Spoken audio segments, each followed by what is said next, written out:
right අපි කතා බහ පටන් ගමු. මුලින්ම හතරවෙනි ප්‍රශ්නේ. වෙබ් ප්‍රකාශන සඳහා තවත් නමක් වන්නේ පහත දැක්වෙන දේ අතුරින් කුමක්ද? එතකොට වෙබ් ප්‍රකාශනයක් කියලා කියන්නේ ළමයි ඔන්ලයින් සිද්ධ වෙන දෙයක් නේ. right? එතකොට ඒක මාර්ගගත ප්‍රකාශනයක්. online publication. right? web publication කියන එක අපිට කියන්න පුළුවන් online publication කියලා. එතකොට හතර මේකට උත්තරය අරගන්න පුළුවන්. right? මාර්ග අපගත කියලා කියන්නේ offline කියන එක. මේක මාර්ගගත ප්‍රකාශනය. right? අනිත් වචන උතන්ට ගැලපෙන්නේ නැහැ. settle වෙන්නේ නැහැ. right? 14 ඊළඟට මේ අතරමැද ඔයගලන්ට මොනවා හරි කතා බහ කරන්න තියෙනවා නම් මට කියන්න. right? ඔයගොල්ලෝ දීලා තියෙන දේවල් ටිකත් එක්ක යන්නේ 14 පහත් දැක්වෙන HTML form එක ඇති submit බොත්තම සලකා බලන්න. පහත දැක්වෙන කුමන උසුලනය මූලාංගයේ හෙද දැක්වෙන submit බොත්තමෙන් බලාපොරොත්තු වන කාර්ය නිවැරදිව ක්‍රියාවට නංවයිද? එතකොට මේක submit button එකක්. right? submit button එකක් නම් type එක submit වෙන්න ඕනේ. එතකොට මෙතන type එක button කියලා තියෙනවා. ඒක නිසා තුන්වෙනි එක අස් වෙනවා. right? මෙතන type එක button කියලා තියෙනවා. ඒක නිසා දෙවෙනි එකත් අස් වෙනවා. ඊළඟට මෙතන පටන් අරගෙන තියෙන tag එක button කියන tag එකකින් පටන් අරන් තියෙන්නේ. මේක input tag එකක් වෙන්න ඕනේ. ඒ නිසා මෙතන button tag එකක් නිසා මෙයාව අස් වෙනවා. මෙතනත් button කියන tag එකෙන් පටන් අරන් නිසා මෙයාවත් අස් වෙනවා. right? එතකොට හරි උත්තරේ වෙන්නේ පළවෙනි එක. input tag එකෙන් පටන් ගන්න ඕනේ. type එක submit වෙන්න ඕනේ. value එක S capital submit එකක් වෙන්න ඕනේ. මොකද මෙතන මේක ඇතුලේ අපිට දකින්න හම්බෙන submit වචනේ S capital. right? එතකොට මේ value එකට දෙන වචනේ තමයි submit button එක ඇතුලේ අපිට නිතරම දකින්න හම්බෙන්නේ. අපි value සමානයි click කියලා දුන්නොත් එතකොට button එක ඇතුලේ දකින්න හම්බෙන්නේ click කියලා.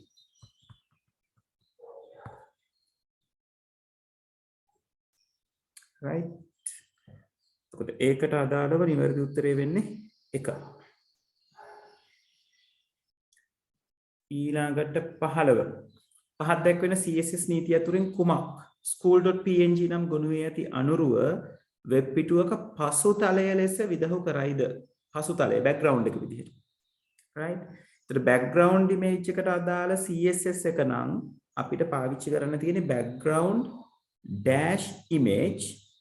එතන URL කියන එක පාවිච්චි කරන්න ඕනේ. මෙන්න මේ පස්වෙනි උත්තරේ තමයි හරියටම හරියන උත්තරේ වෙන්නේ. background dash image URL වරහන් ඇතුලේ මොකක්ද image එක කියන එක define කරන්න ඕනේ. එතකොට ඒක ඒ අර අපි HTML වල පාවිච්චි කරන නීති රීති ටික මොතට එනවා location එක ගත්තම. CSS file එකයි image එකයි එකම තැන නම් තියෙන්නේ. මෙහෙම නම විතරක් දුන්නම ඇති. CSS file එක තැනක images වෙන තැනක නම් අදාළ path එක දෙන්න ඕනේ.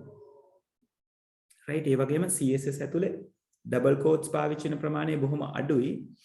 මේ තියෙන double quotes පාවිච්චි වෙන එක තැනක්. right? ඒක නිසා 15ට උත්තරේ 5 කියලා අරගන්න වෙන්නේ.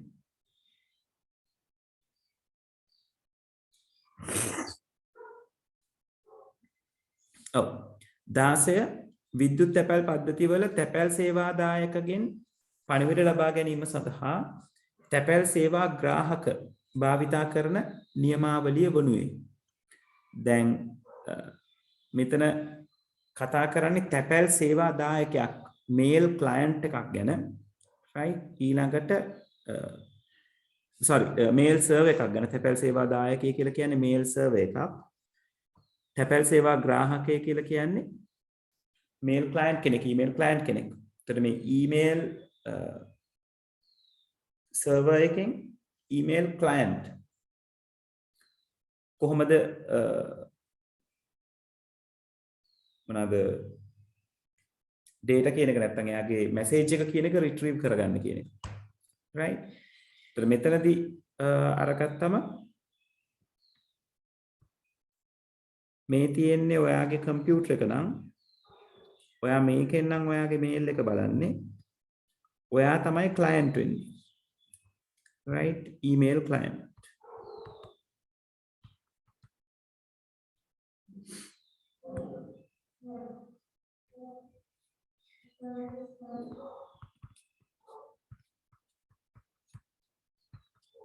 right? එතකොට ඔයාගේ email ටික එකතු වෙන්නේ හැමෝටම email එවන්න පුළුවන් email server එකක. right? දැන් උදාහරණයක් විදිහට ඕගොල්ලෝ පාවිච්චි කරන්නේ Gmail account. එතකොට මේක ඒ Gmail server එක වෙන්න පුළුවන්.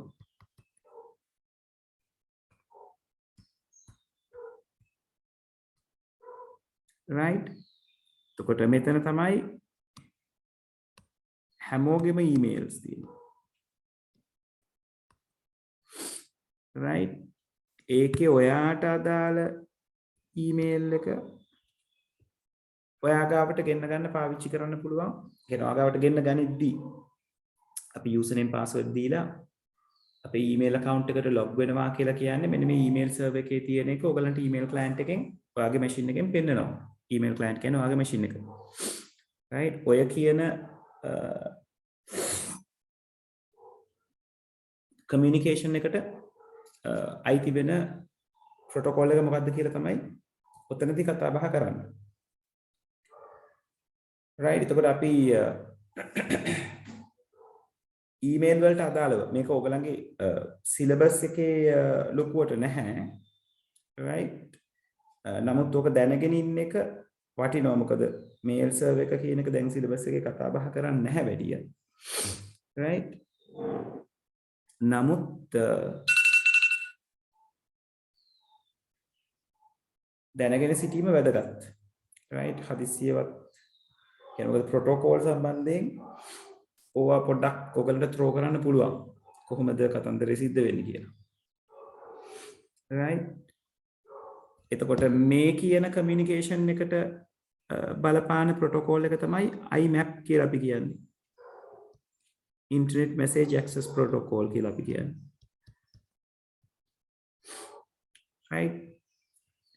එතකොට දැන් ඔයා message එක email එකක් ඔයාගේ email account එකෙන් තව තැනකට යවනකොට right? එතකොට එක email server එකක ඉඳලා තව email server එකකට යන්න පුළුවන්.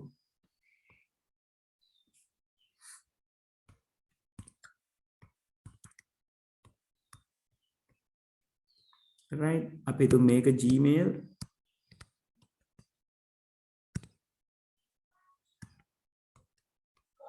මේක Yahoo කියලා. right? එතකොට message එකක් මෙයා යවනවා නම් මෙතනින් මෙතනට යවලා එතනින් මෙතනට message එක යනවා නම් මෙන්න මේක මේ සිදුවීම ඇතුලේ පාවිච්චි වෙන protocol එක තමයි ඔය simple mail transfer protocol කියලා කියන්නේ SMTP කියලා කියන්නේ. right? ඊළඟට මේ internet control message protocol කියන එක කෙනා ඉන්නේ email communication එකකදී error reporting බලන්න.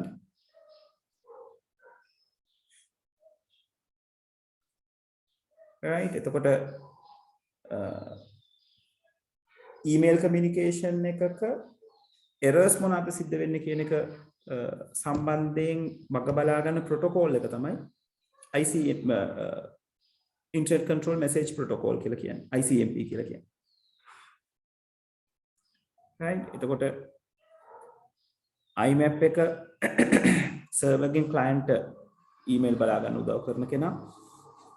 SMTP එක server එකක ඉඳලා තව server එකකට mails යවනකොට ලොග බලා ගන්න කෙනා. ICMP කියලා කියන්නේ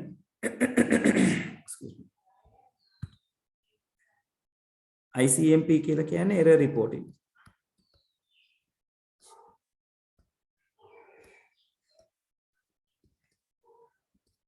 right? error reporting tool එක.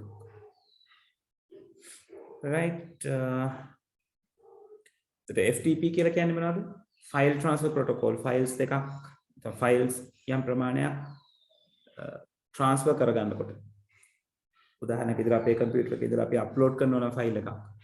ඒතකොට අපිට උදව් වෙන්නේ FTP. right telnet කියලා කියන්නේ remote access වලට අපි පාවිච්චි කරන කෙනෙක් facility එකක්. right ඒතකොට මේකේ උත්තරේ වෙන්නේ iMac කියන එක නා. හතරවෙනි උත්තරේ. right ඊළඟට 17 user datagram protocol නම් ප්‍රවාහන ස්තර නියමාවලිය සඳහා නියමාවලිය හිස්තැනක් සඳහා භාවිතා කළ හැක. එතකොට මේ UDP එක කතා වෙන අනිත් එක්කන තමයි TCP. right එතකොට TCP UDP අපි පරණ papers වලත් compare කරලා තියෙනවා. TCP කියලා කියන්නේ විශ්වාසවන්ත protocol එකක් කියලා අපි කියනවා. UDP කියලා කියන්නේ විශ්වාසවන්ත නැති protocol එකක් කියලා අපි කියනවා. right එතකොට විශ්වසනීය sannivedanaye තියෙන්නේ TCP වල. UDP වල විශ්වසනීය sannivedanaye නැහැ. සහතික කරන ලද බෙදා හැරීම තියෙන්නේ TCP වල. UDP වල සහතික කරන ලද බෙදා හැරීමක් නැහැ. සම්බන්ධනාභිමුඛ connection oriented communication ආයතයිත වෙන්නේ TCP වලට. right ක්‍රමානුකූල බෙදා හැරීම ආයතයිත වෙනවා TCP වලට. right මංහසුරු අතර තත්ත්ව තොරතුරු හෝමාරු කිරීම ඒක තමයි අපිට උතර UDP වලට ඉතිරි වෙන කෙනා. right ඒක නිසා පහ තමයි ඕකේ උත්තරේ විදිහට ගන්න පුළුවන් වෙන්නේ. right එතකොට UDP වල තියෙන ලක්ෂණ ඔයගලන්ට මෙතනින් සෑහෙන ප්‍රමාණයක් කවර් කරගන්න පුළුවන්. unreliable communication එකක් විශ්වසනීයත්වෙ නැති සහතික කරන ලද බෙදා හැරීම සිද්ධ කරන්නේ නැහැ UDP. connectionless ඒ කියන්නේ සම්බන්ධනාභිමුඛ නොවන sannivedanaya ක්‍රමානුකූල බෙදා හැරීමක් නැහැ. යාගේ තියෙන unordered delivery එකක්. right එතකොට මේ routers අතර තොරතුරු exchange කරගන්න එක information exchange කරගන්න එක UDP වලට අයිති quality එකක්. right ඒ වගේම තමයි ඔතන කියලා නැති ප්‍රධානම වෙනස්කම තමයි TCP කියන එකේනා slow communication method එකක්. UDP කියන එකේනා fast communication method එකක්. right උදාහරණ විදිහට අපි අරගත්තේ TCP එකට අපි email එක අරගත්තා. UDP වලට live streaming කියන උදාහරණය අරගත්තා. right හරි ඊළඟට 18 Mac ලිපින සම්බන්ධයෙන් පහක් දක්වන වගන්ති අතුරින් කවරක් නිවැරදි වේද? සෑම ජාල උපාංගයකටම අනන්‍ය Mac ලිපිනයක් ඇත. දැන් ඒ කියන වාක්‍ය බැලූ බැල්මට හරි. right නමුත් හරියටම හරියන උත්තරේ තමයි මෙන්න මෙතන තියෙන්නේ. සෑම ජාල අතුරු මුහුණතකටම අනන්‍ය Mac ලිපිනයක් ඇත කියන එක. මොකද අපි MAC address එක කතා කරන්නේ අපේ device එකේ තියෙන network port එකට අදාළව. right ඒ කියන්නේ network interface එකට අදාළව. right ඒතර එහෙම අරගත්තම හැම network interface එකකටම තමයි MAC address එකක් තියෙනවා කියලා අපි කතා බහ කරන්නේ. right ඒතර ඒක ඉස්සර ගොඩක් අය මේක කියවුවම පළවෙනි එකේ උත්තර දැකපුවම මම ටක් ගාලා ගහනවා. right එතකොට ඒක නිවැරදි වෙන්නේ නැහැ. සාමාන්‍යයෙන් අපි අපේ ඕනම device එකකට network port එකක් තියෙන ඕනම device එකකට MAC address එකක් තියෙනවා. මේ MAC එක තියෙන්නේ network port එකට අදාළව. හරි right එතකොට 18 වෙනකම් කතා බහ කරා. පැහැදිලිද මෙතනට වෙනකම්?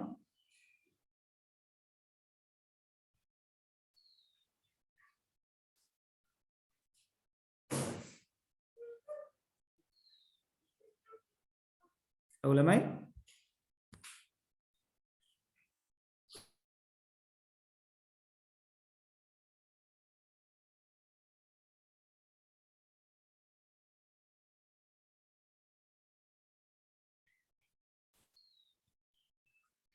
right හරි ඉස්සරහට යමු 21 වෙනි ප්‍රශ්නේ. ඔව්. TCP/IP පරිගණක ජාලය තුල transport protocol data unit. දැන් ළමයි මේ protocol data unit කියන එක සම්බන්ධයෙන් ගිය සතියේ අපි ක්ලාස් එකේදී මම ඔයගලන්ට පින්තූරයක් පෙන්නුවා මතක ඇති. right ඒ layers ටිකට අදාළව. ඒකයි ළමයි මේ මට චුට්ටක් කියන්න අපි මෙන්න මේක ලියාගත්තද කියන එක මට මතක නැහැ. මට මතකේ තියෙන්නේ ඔයගලන්ට මම එහෙම දෙයක් පෙන්නලා ලියා ගන්න කිව්වා කියලා.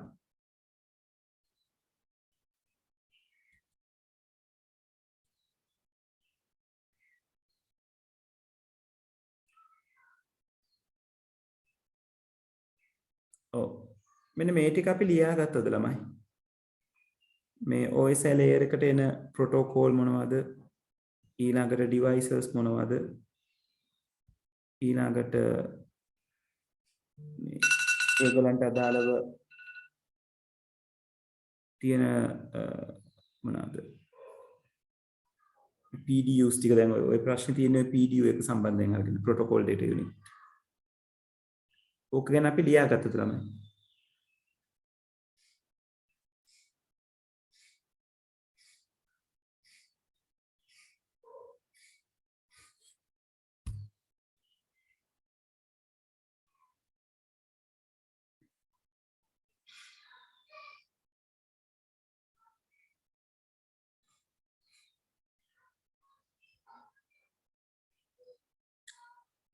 ළමයි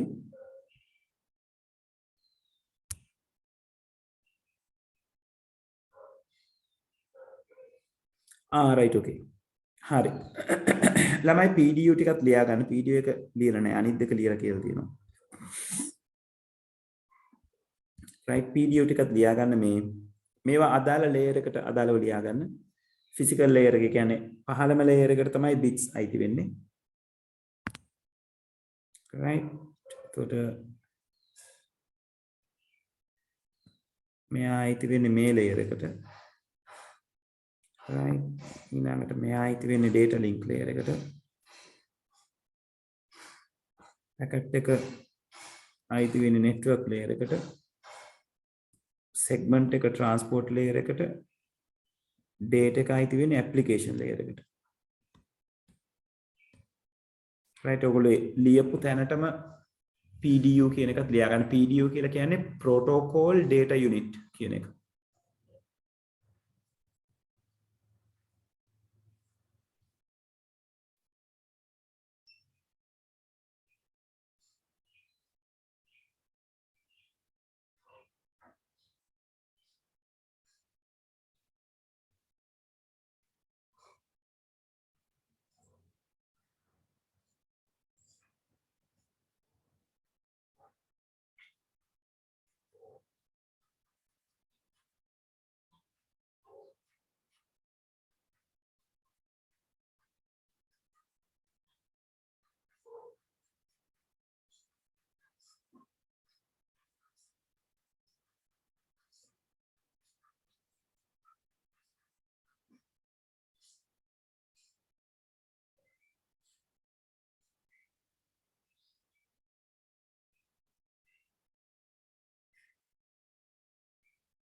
හරිද ළමයි?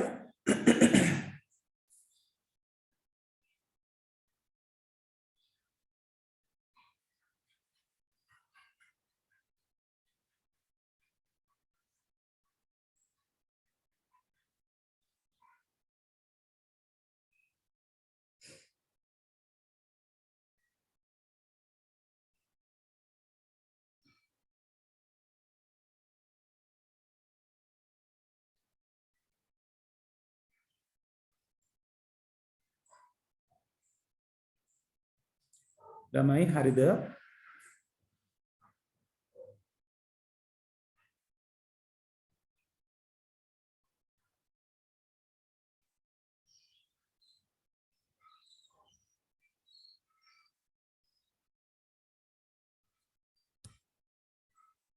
right. හරි. එතකොට අපේ දැන් උත්තරේ මෙතනම තියෙනවා නේද? අපේ අහන්නේ ට්‍රාන්ස්පෝර්ට් ලේයර් එකේදී PDU එක මොකක්ද කියලා. නේද? ඒතර TPDU කියලා ඒගොල්ලෝ අහන්නේ ට්‍රාන්ස්පෝර්ට් ප්‍රොටෝකෝල් ඩේටා යුනිට්. ඒතර ට්‍රාන්ස්පෝර්ට් ලේයර් එකට දාලා ඩේටා යුනිට් එක වෙන්නේ සෙග්මන්ට් එක කියන එක. right? එතකොට ඇප්ලිකේෂන් ලේයර් එකේ ඩේටා එක හැදෙනවා. ට්‍රාන්ස්පෝර්ට් ලේයර් එකේදී ඩේටා එක සෙග්මන්ට් වලට කුඩා කොටස් වලට කඩනවා.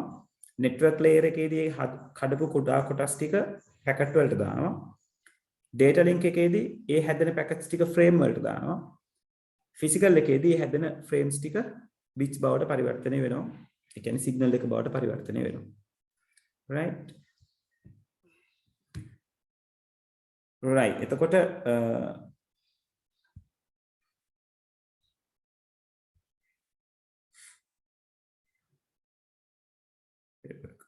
right.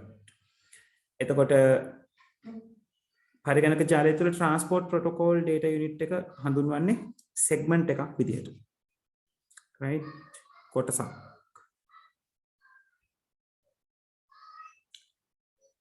right. ඊළඟට 22 ස්වයංක්‍රීය ටෙල යන්ත්‍රයක් ඇතනම් කදිම කාර්යබද්ධ නොවන අවශ්‍යතාවයක් වඩාත්ම හොඳින් විස්තර කරුණේ. nice to have තිබුණොත් හොඳ ඒවා. right? කදිම කාර්යබද්ධ නොවන අවශ්‍යතාවය. right?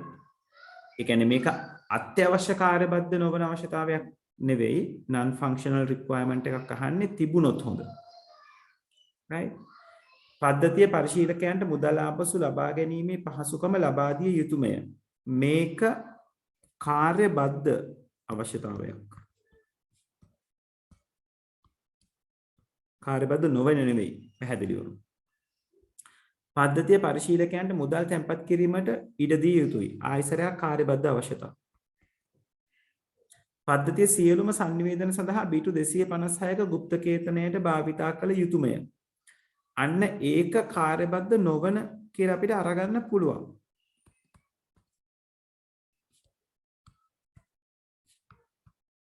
හැබැයි කාර්යබද්ධ නොවන එකේ තියෙනවා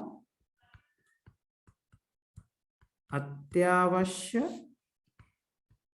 සහ මේ ප්‍රශ්නට අනුව ගත්තොත් කදිම ඒවා තිබුණොත් හොඳේ. right? එතකොට මෙයා කාර්යබද්ධ නොවන කෙනෙක්. පද්ධතිය ස්පර්ශ තීර අතුරු මුහුණත් පරිශීලකයන්ට ලබා දිය යුතුය. ආයෙත් කාර්යබද්ධ නොවන කෙනෙක්. පද්ධතිය තත්පර 5ක් තුලදී මුදා හැරිය යුතුයමය. ආයසරයක් කාර්යබද්ධ නොවන කෙනෙක්. හැබැයි මෙතනදී අපි මේ කරන්නේ ATM මැෂින් එකක දෙයක් නේ. ඒතර ATM මැෂින් එකේදී අපි එක තැනක ඉඳලා අපේ වෙන තැනක තියෙන මුදල් පිළිබඳ sannivedanයක් සිදු කරන්න. right? එතකොට බැංකුවේ සර්වර් එකේ තමයි අපේ account එක පිළිබඳ details ටික තියෙන්නේ. ඒ සර්වර් එකෙන් තමයි ලංකාවේ තියෙන ඕනම ATM එකකට අපේ details ටික communicate කරන්නේ. ඒතර ඒ කරන communication එක secured communication එකක් වෙන්න ඕනේ. right? ඒක නිසා මේ 256ක bit 256 ගුප්ත කේතනය කියන එක පාවිච්චි කරන්න ඕනේ. ඒක අත්‍යවශ්‍ය සාධකයක් වෙනවා. right? ඊළඟට මේ තප්පර 5ක් තුලදී මුදා හැරිය යුතුමයි කියන. මිනිස්සෙක් ATM එකට යන්නේ ඉක්මනට මුදල් අරගන්න. ඒක නිසා යාර කාලය කියන එක අත්‍යවශ්‍ය දෙයක්. ඒ කියන්නේ කුඩා කාලයකදී දේවල් වැඩේ කරගන්න පුළුවන් කියන එක අත්‍යවශ්‍ය දෙයක්. ඒ නිසා ඒක අත්‍යවශ්‍ය නොවන කාර්යබද්ධ වලට තමයි එයා දෙකම වෙන් කරගන්න පුළුවන්. මේ ටච් ස්ක්‍රීන් කියන එක අත්‍යවශ්‍ය නෙවෙයි, තිබුණොත් හොඳයි. එතකොට බටන් එක ගැන බලන්න ඕනේ නැහැ. කෙලින්ම ස්ක්‍රීන් එකටම වැඩේ ටච් කරලා කමාන්ඩ් එක දෙන්න පුළුවන්. හැබැයි ඒක අත්‍යවශ්‍ය දෙයක් නෙවෙයි. ඒක නිසා මේකේ 4 තමයි අපිට උත්තරේ විදිහට යන්න පුළුවන් වෙන්නේ. right? 22ට ඔව් 4 තමයි දීලා තියෙන්නේ. right? එතකොට දැන් ඔය කාර්යබද්ධ හා කාර්යබද්ධ නොවන අවශ්‍යතා සම්බන්ධයෙන් MCQ එකක් අනිවාර්යෙන් පේපර් එක ඇතුලේ තියෙනවා. right? එතකොට ඔය කියන කතාබහ කාර්යබද්ධ නොවන කතාව අඳුනගන්න එක පොඩ්ඩක් ඔය ප්‍රශ්න ටික එක පිළිවෙලට කියවුවනම් පේපර්ස් වල තියෙන ඔයගලන්ට හොඳ අයිඩියා එකක් ගන්න පුළුවන්. කාර්යබද්ධයි කියලා කියන්නේ පද්ධතියෙන් කරන කාර්යයට අදාළව කතා කරන දේවල්. අපි ඔක සරලව විස්තර කරනවා පද්ධතියෙන් පරිශීලකයාට ලබා දෙන්න හිතන දේ. නැත්තම් පරිශීලකයා පද්ධතියෙන් ලබා ගන්න කාර්යය. ඒව තමයි කාර්යබද්ධ අවශ්‍යතා කියලා අපි කතා බහ කරන්නේ.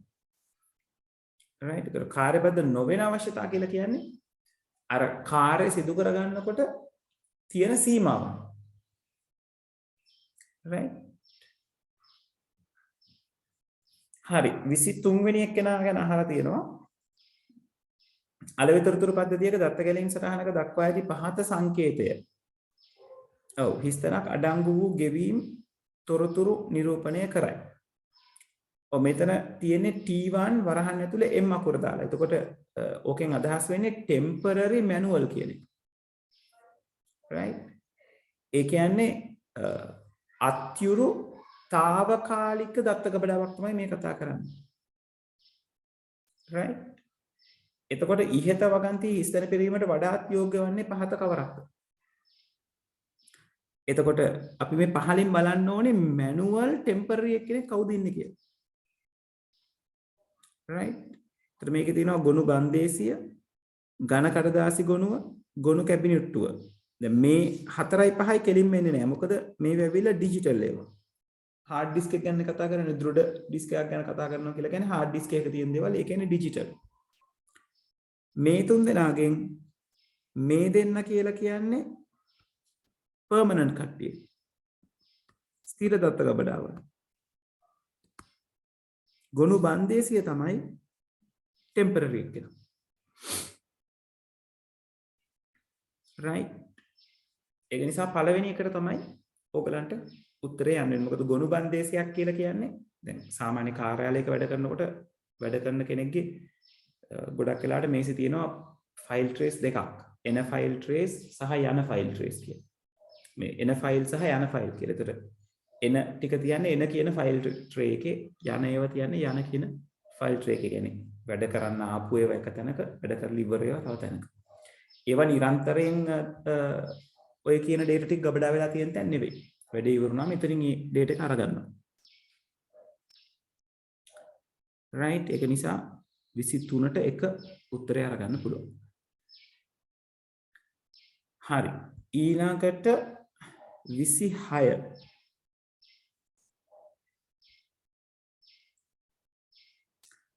ඔව්. විදුලි ව්‍යාපාර e-business සම්බන්ධයෙන් පහත් දැක්වෙන කුමන වගන්තිය සත්‍ය වේද? එය අර්ධ වශයෙන් මාර්ගගතව පවත්වාගෙන යන ව්‍යාපාර ක්‍රියාවලියකි. e-business කියලා කියන්නේ අර්ධ වශයෙන් නෙවෙයි ඉලෙක්ට්‍රොනික කියලා එන්නේ පූර්ණ වශයෙන් ව්‍යාපාර ක්‍රියාවලිය ඉලෙක්ට්‍රොනික ආකාරයට සිද්ධ වෙනවා. ඒකට ඒක නිසා මේක වැරදි. එය පෙර අන්ත සහ පසු අන්ත මාර්ගගත ක්‍රියාවලින් සමන්විත වේ. front end සහ back end online ඒක ටිකක් හිතන්න ඕන පොයින්ට් එකක්. පෙර අන්ත සහ පසු අන්ත මාර්ගගත ක්‍රියාවලි වලින් සමන්විත වේ. e-business. හරි. ඉතිරි ටික බලමුකෝ. සියලු බ්‍රික් ව්‍යාපාරිකයින් ඔවුන්ගේ ව්‍යාපාර මාර්ගගතව පවත්වයි. නෑ බ්‍රික් කියලා කියන්නේ ට්‍රැඩිෂනල් මෙතඩ් එක. right? ඒක නිසා මෙයා වර්ධිනවා. ඕනෑම විද්‍යුත් වාණිජ්‍ය යෙදුමක් විද්‍යුත් ව්‍යාපාර යෙදුමකි. e-commerce application එකක් e-business application එකක් කියලා තමයි අහන්නේ. මේ හතරවෙනි එක හරියට උත්තර දෙන්න පුළුවන් තැනක්. මොකද අපි කියනවා e-commerce කියන කෙනා ඉන්නේ e-business එක ඇතුලේ කියලා. ඒක නිසා e-commerce applications ඕනම එකක් e-business application එකක් කියලා ගන්න පුළුවන්. මෙන්න මේක වැරදි. ඕනම විද්‍යුත් ව්‍යාපාර යෙදුමක් විද්‍යුත් වාණිජ්‍ය යෙදුමක කියන එක වැරදි. ඒකේ අනිත් පැත්ත තමයි නිවැරදි උත්තරේ වෙන්නේ. right 26ට උත්තරේ කොහොමද තියෙන්නේ? ඔව් 2 හෝ 4 අරගෙන තියෙන්නේ. හරි ඒ කියන්නේ දෙකත් ඔය කියන විදිහට අර front end back end කියන දෙකටම online කතා කරගෙන යන්න පුළුවන්. ඒතර 2 හෝ 4 තමයි උත්තර අරගෙන තියෙන්නේ. right මේ fact එක නිතරම අහනවලම මේ 4 වෙනි එකේ තියෙන. හොඳට මතක තියාගන්න මේ තියෙන්නේ e-business නම් ඒකේ පොඩි කෑල්ලක් තමයි e-commerce කියලා කියන්නේ. right e-commerce වල සිද්ධ වෙන ගනුදෙනු. ඔක මම කියලා ඇති කලින්. ඒත් එතන තියෙන මුදල් දීලා භාණ්ඩයක් මිලදී ගැනීම. ඕක නැත්තම් ගනුදෙනුවක් සිද්ධ වෙන්නේ. බිස්නස් එක කියලා කිව්වම ලොකු අපසරයක්. අමුද්‍රව්‍ය මිලට ගැනීම, නිෂ්පාදනය, බෙදා හැරීම, මේ ගනුදෙනුව, ඊට පස්සේ අලෙවියෙන් පසු සේවා, ඔය කියන ඔක්කොම. right හරි. ඊළඟට 31 වෙනි ප්‍රශ්නේ.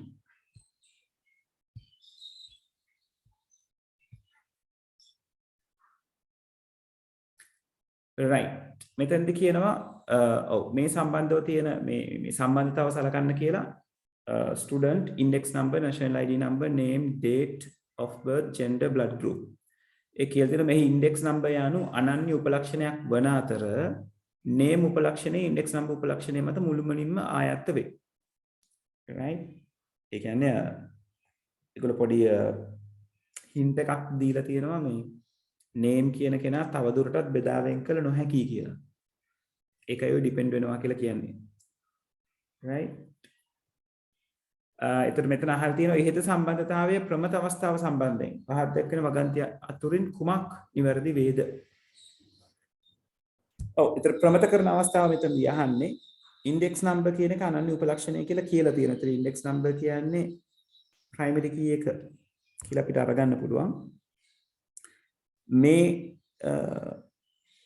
relation එකේ unwanted repetition of columns කියන එක නැහැ. අනවශ්‍ය ලෙස repeat වෙන තීරු කියන එක හොයාගන්න නැහැ. තියෙන එකිනෙකට වෙනස් ශේෂ්ත්‍ර කීපයක්. ඒක නිසා first normal form qualified කියලා අපිට ගන්න පුළුවන්.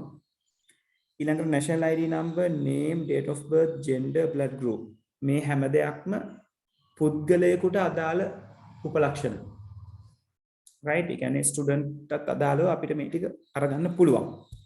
ඒ කියන්නේ index number එක මත මේ කියන උපලක්ෂණ ටික රඳා පවතිනවා කියන එක. right ඒ කියන්නේ second normal form qualified කියන එක. මොකද second normal form එක qualified වෙන්න නම් ප්‍රාථමික නොවන ශේෂ්ත්‍ර සියල්ලම ප්‍රාථමික අතුරු මත රඳා පවතින්න ඕනේ. right ඒ නිසා second normal form කියන්න පුළුවන්. third normal form වෙන්න නම් transitive dependency නැති වෙන්න ඕනේ. transitive dependency කියලා කියන්නේ මොකද්ද? ප්‍රාථමික නොවන ශේෂ්ත්‍රයක් තවත් ප්‍රාථමික නොවන ශේෂ්ත්‍රයක් මත රඳා පැවතීම. right එකක් හෝ කීපයක්. ප්‍රාථමික නොවන ශේෂ්ත්‍ර එකක් හෝ කීපයක් තවත් ප්‍රාථමික නොවන ශේෂ්ත්‍රයක් මත රඳා පැවතීම. එතකොට ඒ නිසා මෙතනදී අපිට එහෙම අරගන්නත් නැහැ නේද? national id number name date of birth gender blood group කියන ටිකේ දැන් කෙනෙකුට හැබැයි මෙන්න මෙහෙම තර්ක කරන්න පුළුවන්. national id number එක date of birth එක මත depend වෙනවා කියලා. හැබැයි ඒක සම්පූර්ණයෙන් depend වීමක් කියලා අපිට හිතන්න අමාරුයි. ඒ කියන්නේ දැන් ඔයගලගේ උපන් වර්ෂය අනුව ඔයගලගේ id number කියන පළවෙනි ඉලක්කම් 4 පළවෙනි ඉලක්කම් 6 ඇත්තටම depend වෙනවා. හැබැයි සම්පූර්ණ number එකම date of birth එක මත depend වෙනවා කියලා අපිට අරගන්න අපහසුයි. right ඒක නිසා 31ට 4 තමයි වඩාත් හොඳ උත්තරේ බවට අරගන්න පුළුවන් වෙන්නේ. 31ට කොහොමද දීලා තියෙන්නේ? ඔව් 31ට 4. right 32 අහලා තියෙනවා පහත කවරක් ඉහත සම්බන්ධතාවයේ අපේක්ෂක යතුරක් විය හැකිද? අපේක්ෂක යතුරක් වෙන්නේ primary key එකක් විය හැකි කට්ටිය. ඉතින් උඩ එකේ ප්‍රයිමරි කී එකක් වෙන්න පුළුවන් කට්ටිය දෙන්නෙක් ඉන්නවා. එකක් මේ එකේ කියලාම තියෙනවා ඉන්ඩෙක්ස් නම්බර් යනු අනන්‍ය උපලක්ෂණයක් කියලා. ඒ වගේම අපි දන්නවා national ID number කියලා කියන්නේ ඒ වගේම අනන්‍ය උපලක්ෂණයක්. එතකොට ඉන්ඩෙක්ස් නම්බර් එකයි national ID නම්බර් එකයි දෙන්නටම candidate keys වෙන්න පුළුවන්. ඒකෙන් ඉන්ඩෙක්ස් නම්බර් එක ප්‍රයිමරි කී එක විදිහට තෝරගත්තම national ID number කියන එක alternate key එකක්. විකල්ප ඇතුළක් බවට පත් වෙනවා ඊට පස්සේ. එතකොට මේ candidate key එකක් වෙලා තියෙන්න පුළුවන් කෙනා මේ දීලා තියෙන උත්තර ටිකෙන් national ID number. right? ප්‍රාථමික ඇතුළක් විය හැකිව තිබුණු කෙනා තියෙන අය තමයි candidate කියලා කියන්නේ. ඒකෙන් එක්කෙනෙක් ඕ කීපයක් තෝරගන්නවා අවශ්‍යතාවය අනුව primary key එක විදිහට. ඉතිරි වෙන කොටස alternate keys බවට පත් වෙනවා. right? මෙතන ඇත්තටම ප්‍රශ්න අහුවනම් වඩා හොඳයි පහත කවරක් ඉහත සම්බන්ධතාවයේ අපේක්ෂක යතුරක්ව පැවතියේද කියලා අහුවනම් තමයි වඩා හොඳ. right? කෙසේ හෝ එක තමයි උත්තරය. හරි. මෙතනට වෙනකන් කතා කරපු දේවල් ටික පැහැදිලිද?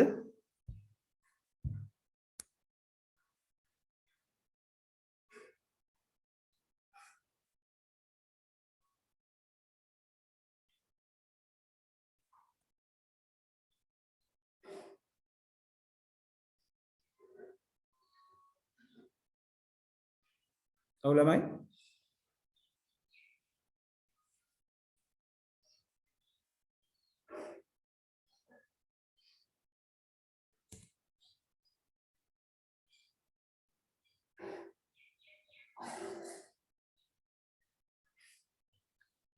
ළමයි පැහැදිලිද? right. හරි ඊළඟට 35 ඉහත සම්බන්ධක දත්ත සමුදායක වගු බවට පත් කළේ යයි උපකල්පනය කරන්න. පහත SQL විමසුම එම දත්ත සමුදාය තුළ ක්‍රියාත්මක කරන ලදී. ඉහත සම්බන්ධ කියලා කියන්නේ මේ ටික book author කියලා තුන්වෙනි කෙනා ඉන්නවා. ඒකේ අහලා තියෙනවා select all from book author. asterisk එකෙන් කියන්නේ all කියන එක. ඉහත SQL විමසුවේ ප්‍රතිදානය සම්බන්ධයෙන් පහත වගන්ති අතුරින් කවරක් නිවැරදි වේද? මේ කියන්නේ book author කියන table එකෙන් ඔක්කොම select කරලා ගන්න. ඒ කියන්නේ book author කියන table එකම ඔයාට output එකක් විදිහට එනවා. ඒ ශුන්‍ය වගුවක් විය නොහැකිය.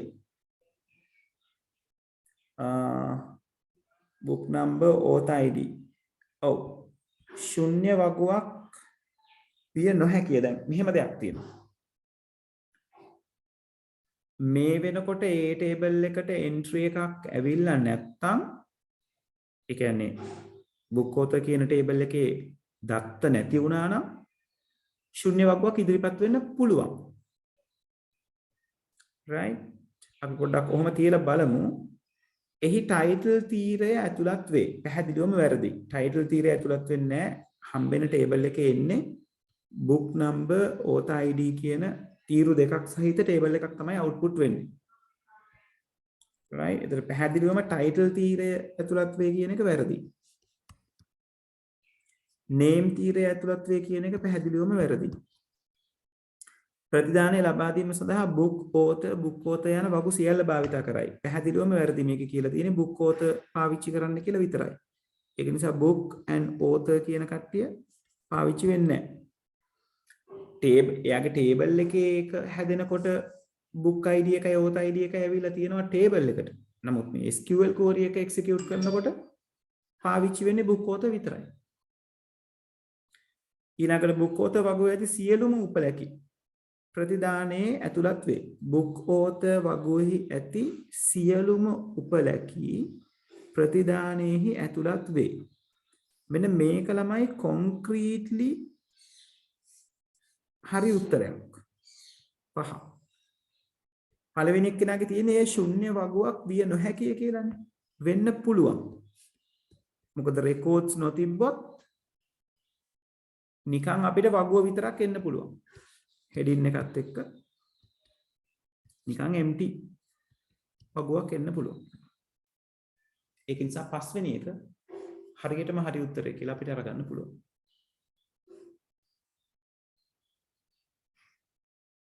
right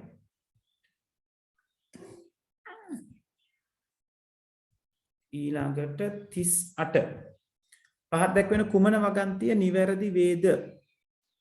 යෙදුම් මෘදුකාංග ප්‍රධාන මතකයට යෙදුම් ප්‍රවේශණය කරයි. යෙදුම් ප්‍රවේශණය කිරීම පිළිබඳ ගැටලුවක් තියෙනවා. මොකද සාමාන්‍යයෙන් ප්‍රෝග්‍රෑම් එකක් ලෝඩ් කරනකොට OS එක මැදිහත් වෙනවා. බලමු දෙවෙනි එක ROM හි ගබඩා කර ඇති ක්‍රමලේඛ පද්ධති මෘදුකාංග ලෙස හැඳින්වේ. නෑ, පද්ධති මෘදුකාංග කියලා නෙවෙයි කතා කරන්නේ, මේව කතා කරන්නේ ෆර්ම්වෙයාර් ස්ථිරාංග කියලා. right? ඒතර ROM හි ගබඩා කළ ඇති ක්‍රමලේඛයක් කියලා කියන්නේ ස්ථිරාංගයක්. පද්ධති මෘදුකාංගයක් කියන එක වැරදි.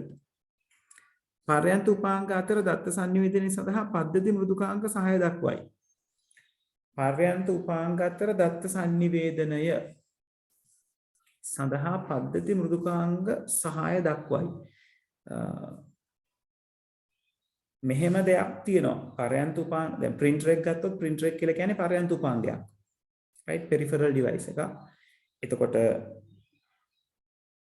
කම්පියුටර් එකේ ඉඳලා print කරන්න කියලා යම්කිසි දෙයක් printer එකට කිව්වම ඒ වැඩේට spooling කියන concept එක උදව් වෙනවා.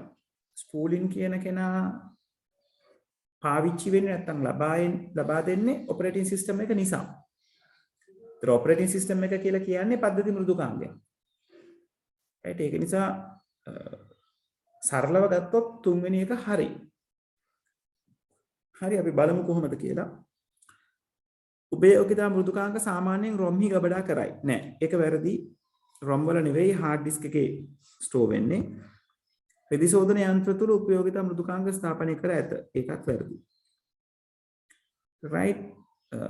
යෙදුම් මෘදුකාංග ප්‍රධාන මතකයට යෙදුම් ප්‍රවේශණය කරයි කියන පළවෙනි එකත් අපි සරල අදහසින් ගත්තොත් වැරදි විදිහට තමයි අපිට අරගන්න වෙන්නේ. OS එක තමයි ඒව ලෝඩ් කරන වැඩවලට උදව් කරන්නේ. එහෙන් බැලුවොත් 30ට උත්තරේ 3 කියලා තියෙන්න ඕනේ. ඔව්, 30ට 3 උත්තරේ.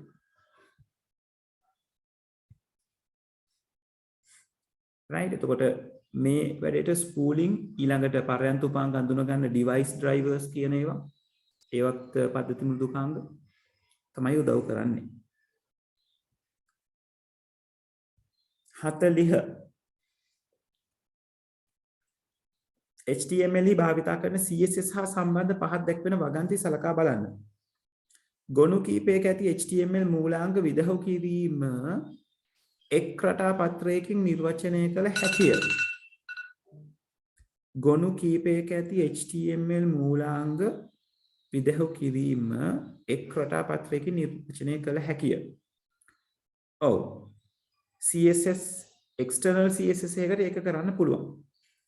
මෙතන ප්‍රශ්නේ අහලා තියෙන්නේ බාහිර රටා පත්‍ර භාවිතයේ සම්බන්ධයෙන් ඉහත කුමන වගන්ති නිවැරදි වේද? ඒ කියන්නේ external CSS එකක්. ඒතර මේක external CSS එකකට කරන්න පුළුවන්. right? මොකද එයාව link කරාම හැම document එකකම CSS එක change කරනකොට documents ටිකේ ඔක්කොම වෙනස් කිරීම සිද්ධ වෙනවා. රටාපත්‍ර ආයත කිරීම සඳහා කිසිදු අතිරේක භාගත කිරීමක් අවශ්‍ය නොවේ. ඔව්, අතිරේක භාගත කිරීමක් අවශ්‍ය නැහැ. අපිට link tag එක සම්බන්ධ කිරීම තමයි ඇත්තටම එතනදී කරන්න ඕනේ. විශේෂ වෙන download කිරීමක් අපිට කරන්නේ නැහැ. HTML ලේඛනයේ link උසුලනේ අනිවාර්යෙන් ඇතුළත් කළ යුතුය. බාහිර රටාපත්‍රකට අදාළව external CSS එකකට දාලව link එක අනිවාර්යයි. මොකද එතකොට තමයි මේ දෙන්න link වෙන්නේ. external CSS එකයි HTML file එකයි link වෙන්නේ link tag එක පාවිච්චි කරලා. අදාළ මූලාංගය තුල රටා උපලක්ෂණය අවශ්‍ය වෙයි. නැහැ. ඒක ඕන වෙන්නේ internal style sheet එකක් තමයි. external style sheet එකකට style tag එක අවශ්‍ය නැහැ. sorry මෙතන කතා කරන්නේ එතන style tag එකකට වඩා මේ style attribute එක. අදාළ මූලාංගය තුල style උපලක්ෂණය අවශ්‍ය වෙයි කියලා. style උපලක්ෂණයක් විදිහට attribute එකක් විදිහට ගන්න inline CSS වල. ඒතර inline CSS එකක් ලිව්වම අපි හරියට මේක අදාළ tag එකටම apply වෙන විදිහට ඒ tag එකට පමණක් apply වෙන විදිහට තමයි අපි style tag එක පාවිච්චි කරන්නේ. අපි දැන් h1 වලට ලියනවා නම් h1 ඊට පස්සේ style කියලා අරගෙන මෙතන සමානයි කියලා දාලා attribute එක ඇතුලේ අපි ලියනවා color colon red කියලා. right එතකොට මේ h1 එක අදාළ වෙන කොටසට විතරයි ඒ කියන්නේ මේ h1 එක අපි තුන් මෙතනින් වැහෙනවා කියලා. එතකොට මෙන්න මේ ටිකේ තියෙන ටිකට විතරයි ඔය රතු පාට කියන එක ඇප්ලයි වෙන්නේ. ඒක තමයි අපි එතනදී inline style sheet එක කියලා කතා බහ කරන්නේ. එහෙන් බැලුවම B කියන එක ටිකක් sure නැති වුණා. A හා C උත්තරේ තියෙන්න ඕනේ D උත්තරේ තියෙන්න බෑ. ඒතර එහෙන් බැලුවම 4 අස් වෙනවා D උත්තරේ තියෙන බැරි නිසා 5 අස් වෙනවා. I 3 අස් වෙනවා. A හා B පමණ කියලා තියෙනවා A හා C පමණ කියලා තියෙනවා. මේකෙන් A හා C පමණ තමයි අපිට යන්න තියෙන හොඳම අවස්ථාව. right 40 වෙනි ප්‍රශ්නේ. ඔව් උත්තරේ 2 කියලා අරගෙන තියෙනවා.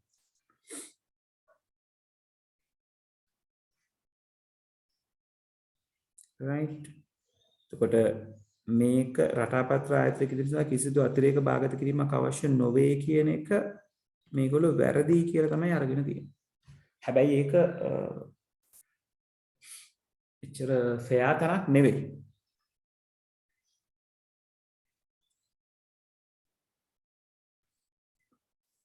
right හරි. ඊළඟට 41 Python දත්ත ප්‍රරූප ප්‍රකාශන පිළිබඳව පහත් දැක්වෙන කවර වගන්ති නිවැරදි වේද? ඔව්.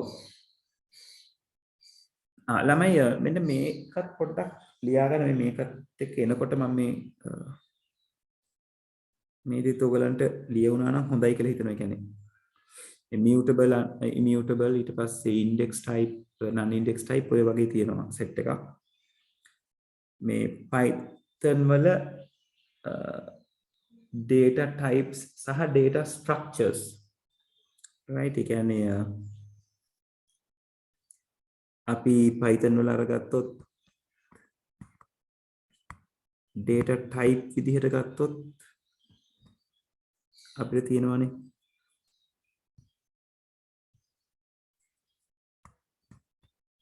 number කියලා data type එකක් තියෙනවා. ඒක ඇතුලේ ඉන්නවා int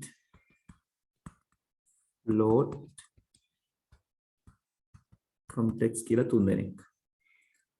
ඊට පස්සේ string කියලා data type එකක් තියෙනවා. ඊට පස්සේ boolean කියලා data type එකක් තියෙනවා. right විශේෂ data type එකක් තියෙනවා none කියලා. ඒකේ අගයත් එයා විදිහම. right එතකොට string කියන කෙනා single quotes double quotes triple quotes ඇතුලේ දාන්න පුළුවන්. boolean කියන කෙනාට එන්නේ true කියන කෙනාගේ t capital තියෙන අගය false කියන කෙනාගේ f capital තියෙන අගය තමයි data type ටික අරගත්තම එන්නේ. right ඊළඟට ඉන්නවා data structure කියලා જાතියක්. data structures වලදී අපි කතා කරන්නේ list කොටු වරහන් tuple සාමාන්‍ය වරහන් set සංගල වරහන් ඊළඟට dictionary කියන එක නා සංගල වරහන් වලින් තියෙන්නේ. හැබැයි සංගල වරහන ඇතුලේ අර කොටස් තුනකින් සමන්විත කට්ටිය ඉන්නවා. key colon value කියන විදිහට. right ඔය විදිහට සංගල වරහන් වලින් එනවා right ඒතර data structures 4යි data type 4යි right ඕවට අදාළව ඒ කියන්නේ මේ දෙකට අදාළව මෙන්න මෙහෙම කැටගරි කිරීම්ස් කරලා තියෙනවා right එකක් තියෙනවා mutable and immutable කියලා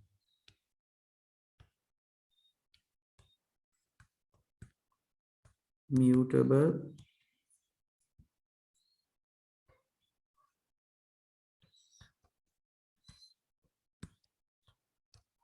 immutable එතකොට මේ mutable කියලා කියන්නේ වෙනස් කළ හැකි කියන එකට. ඒතර mutable එකට අයිති list එකයි dictionary. අනිත් කට්ටිය ඔක්කොම immutable. right ඒ කියන්නේ number type ගත්තම string ඊළඟට none කියන එක නා ඊළඟට boolean data structures වලින් ගත්තම tuple set over immutable type තව වර්ග කිරීමක් කරනවා index type data non index type data කියලා right එතකොට index type data වලට අපි කතා කරන්නේ string කියන data type එකයි list කියන data structure එකයි tuple කියන data structure එකයි ඉතිරි ටික non index number none boolean ඊළඟට set dictionary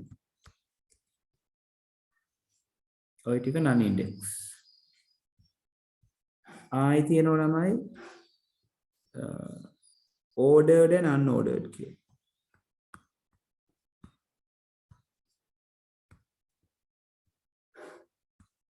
right ඇත්තට මේව කතා කරනකොට මේ primitive data type එක කියන්නේ මේ number non boolean ගැන කතා කරන එක පැත්තකින් තේරුමක් නැහැ right ordered ඒවට එනවා string list tuple dictionary ඒවා ordered unordered ඒවට එන්නේ මේ number non boolean කියන තුන් දෙනා ගත්තත් එකයි නැතත් එකයි තත්ත්වයක් තියෙන්නේ මොකද ඒගොල්ලොන්ගේ තනි දත්තයක් නේ තියෙන්නේ එතකොට order එකක් හිතන්න අමාරුයි මෙන්න මේ set කියන කෙනා unordered right ඔනෝක චුට්ටක් ලියාගත්තට කමක් නෑ ළමයි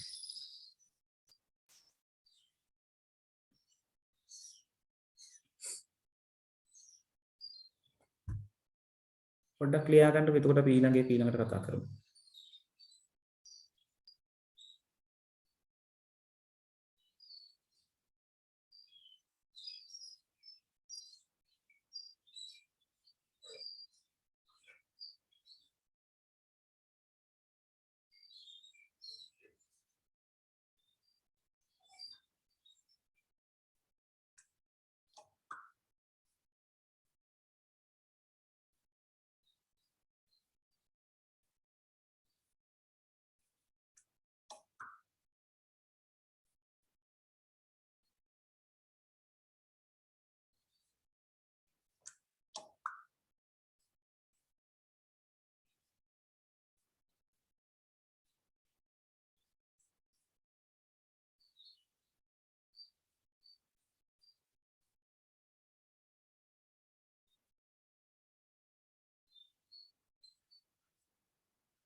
හරිද ළමයි?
ළමයි ඉවර නම් කියන්න.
right. තාම ලියනා ඉන්නවද?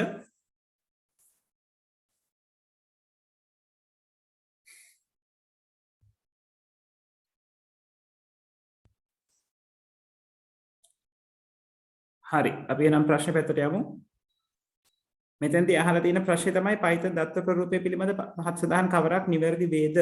string යනු mutable දත්ත ප්‍රරූපයකි. string කියන්නේ mutable නෙවෙයි. mutable කියලා කියන්නේ වෙනස් කරන්න පුළුවන් කියන එක. string කියන එක නම් mutable විදිහට අපිට ගන්න බෑ. ඒක නිසා මෙයා වැරදි. list යනු immutable දත්ත ප්‍රරූපයකි. නෑ list කියලා කියන්නේ mutable එකෙක්. වෙනස් කරන්න පුළුවන් එකෙක්. ඒ කියන්නේ list එකේ එක item එකක් වෙනුවට තව item එකක් replace කරන්න පුළුවන්. පළවෙනි index එකේ තියෙන item එකට වෙන අගයක් දෙන්න පුළුවන්.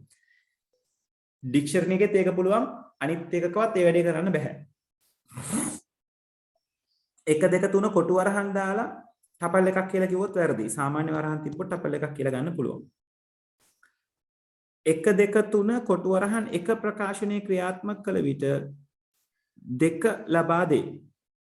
මෙතන තියෙන එකම ගැටලුව මේ දෙක අවුට්පුට් කරනකොට අවුට්පුට් වෙන්නේ කොටු වරහන් එක නෙවෙයි. right? නැත්තම් මේ කියන එක හරියටම හරි.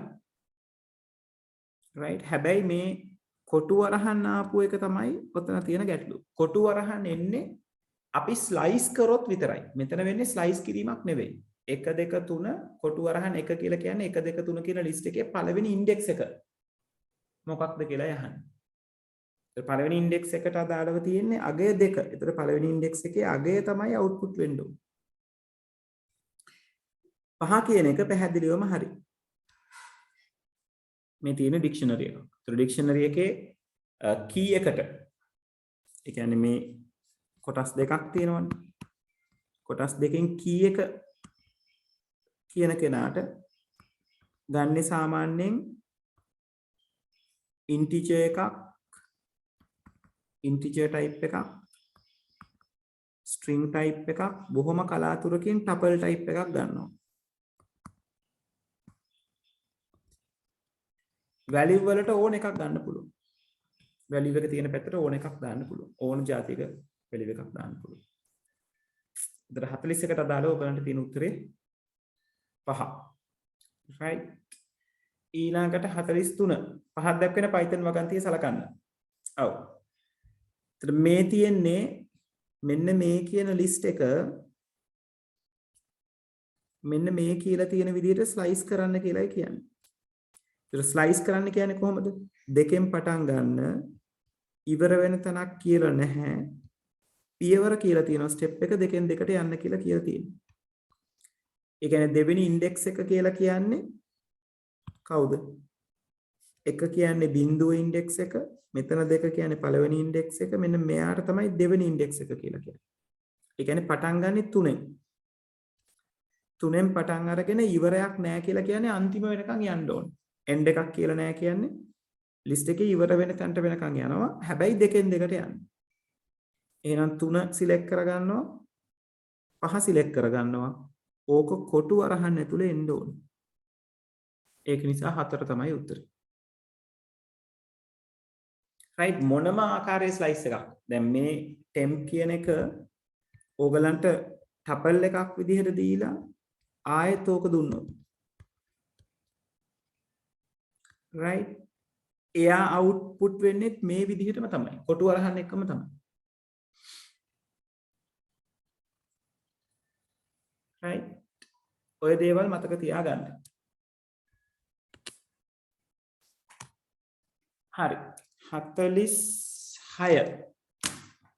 ප්‍රශ්න දෙකයි තියෙන ළමයි ඒ දෙක කතා කරලා අපි සෙෂන් එක නතර කරමු. 46. in.csv සහ out.csv යන නම් කරන ලද ගොනු වල අන්තර්ගතයේ figure 1 figure 2 රූප සටහන් මගින් පිළිවෙලින් දැක්වේ. පහත දැක්වෙන කුමන Python ක්‍රමලේඛය in csv තුල ඇති දත්ත out csv හි ඇති අන්තර්ගතයේ බවට පරිණාමය කිරීමට භාවිත කළ හැකිද? එතකොට in එක බැලුවොත් in එකේ තියෙන රුවන් 20,50. out එක ගත්තොත් තියෙනවා රුවන් හිස් තැනක් 20 හිස් තැනක් 50 හිස් තැනක් 70. එතකොට මෙතන සිද්ධ වෙලා තියෙන්නේ මේ පළවෙනි පේලිය අරගෙන ඒ පළවෙනි පේලියේ මේ 20යි 50යි එකතු කරලා මේ 70 හැදිලා තියෙනවා. ඒ වගේම මේ ටික මේකට ලියනකොට ලියලා තියෙනවා. yes so we'll see. Tati will be done with the class very soon. Then we'll go and see. Huh? But I need the glass shoes. Okay. You find the glass shoes.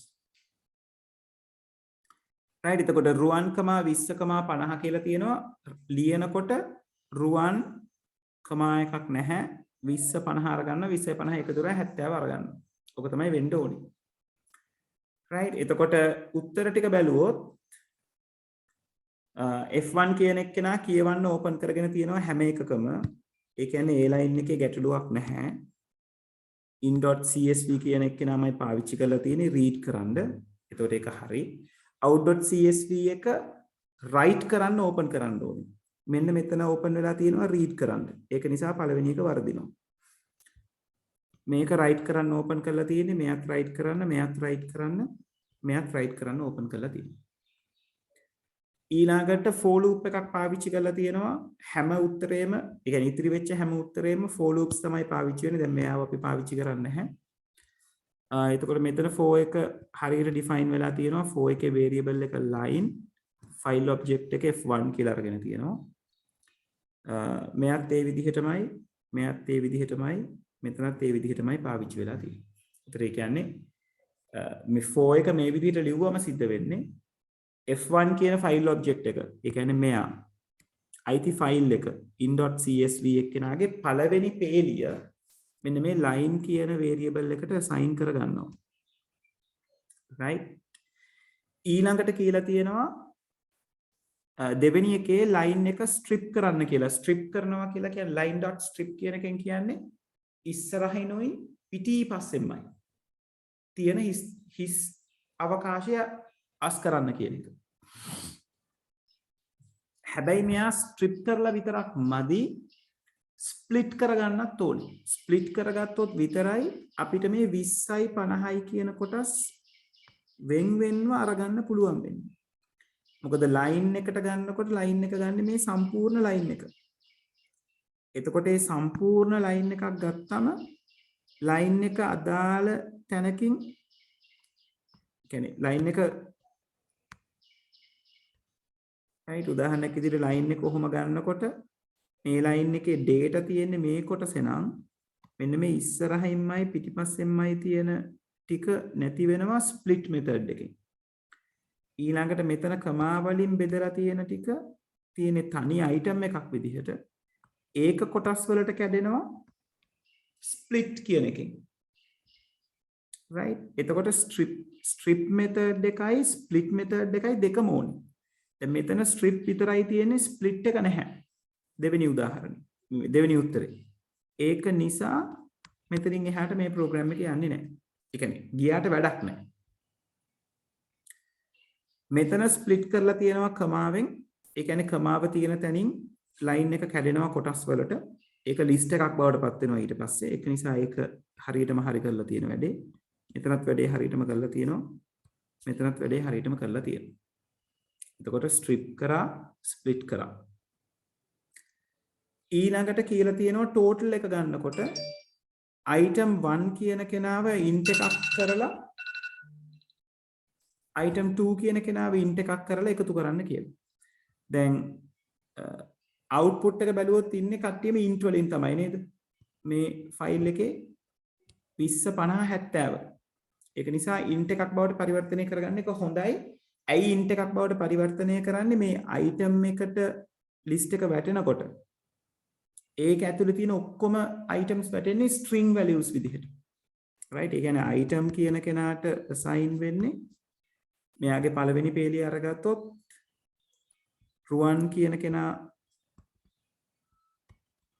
ওই විදිහට පළවෙනි item එක 20 දෙවෙනි item එක 70 තුන්වෙනි item එක විදිහට තමයි දැන් item කියන එක තියෙන්නේ. items කියන එක තියෙන්නේ. ඒකේ පළවෙනි කෙනයි දෙවෙනි කෙනයි int එකක් කරලා එකතු කරන්නයි කියලා තියෙනවා. ඒකට ඒකත් මේකේ හරියට වෙලා තියෙනවා. මෙතන හරියට වෙන්නේ නැහැ. පේනවද item 1 එකයි item 2 එකයි එකතු කරන්න කියලා තියෙන්නේ. int එකකට convert කිරීමක් නැහැ. ඒක නිසා මෙතනින් එහාට වැඩේ අවුල් වෙනවා. මොකද මෙතන ආවොත් මේකේ හැදෙන්නේ tot කියන එකට 20යි 70 කියලා හැදෙන්නේ. කොහොම හැදෙන්නේ 2070 කියලා. ඒක ඉලක්කමකුත් නෙවෙයි ඒක ආයි string එකක් බවටයි පත් වෙන්නේ. ඒක නිසා හතරවෙනි එක වැරදි. එතකොට තුන්වෙනි උත්තරේ පස්වෙනි උත්තරේ ඒ වැඩේ හරියට කරලා තියෙනවා. ඊළඟට තුන්වෙනි උත්තරේ අදාළ දේවල් ටික ලියලා තියෙනවා පේනවද? item 0, item 1, items 2. ඒතර item 0 කියලා කියන්නේ රුවන්, items 1 කියලා කියන්නේ 20, right?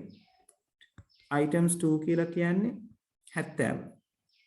ඊළඟට tot එක ලියලා තියෙනවා. tot කියලා කියන්නේ 20යි 70යි එකතු වෙලා හැදිච්ච 90. ඒකත් හරි. file equal f2 කියලා දීලා තියෙනවා. file equal f2 කියලා මෙතන දුන්නම print statement එක screen එකේ පෙන්වන්නේ නැහැ. f2 කියලා තියෙන file object එකට අදාළ file එකට ලියනවා. එතකොට f2 කියන file object එකට අදාළ file එක තමයි out.csv. ඒ කියන්නේ මෙතන වැඩේ හරියටම ලියවෙනවා. ඊළඟට F1 එක close කරලා තියෙනවා F2 එක close කරලා තියෙනවා. ඒක නිසා උත්තරේ 3. මේකේ වැරද්ද තියෙන්නේ මෙන්න මෙතන.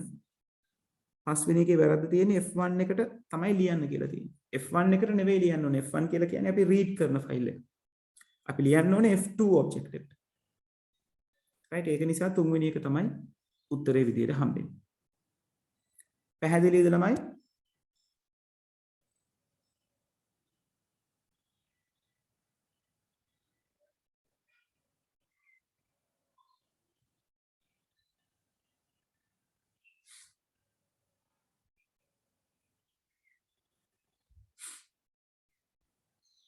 ඔව් ළමයි පැහැදිලිද?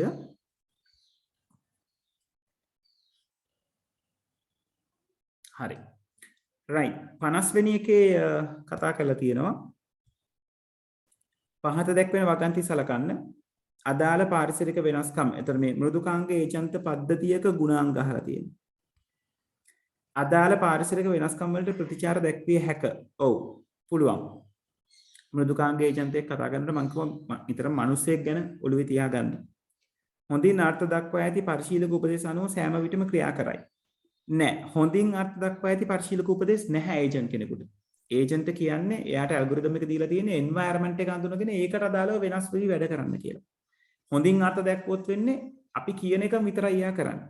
ඒක නිසා මේක වැරදි. right ඊළඟට පූර්වාර්ථ දැක්වූ කාර්ය සමූහයක් පමණක් ඉටු කරයි. ආයෙත් ඒකත් වැරදි. කලින් වැඩ කියලා නැහැ එයාට.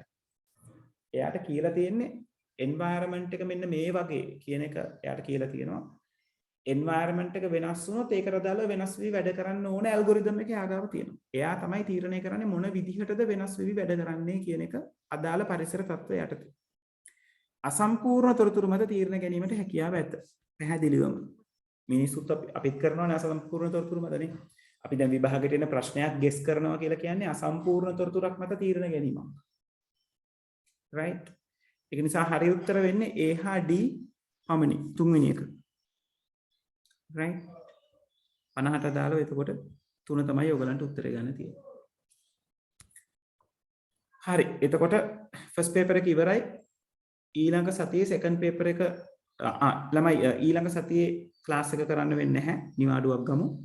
right ඒ කියන්නේ දෙවෙනිදා ආයි 9 වෙනිදා 2017 සෙකන්ඩ් පේපර් එක කතා බහ කරමු.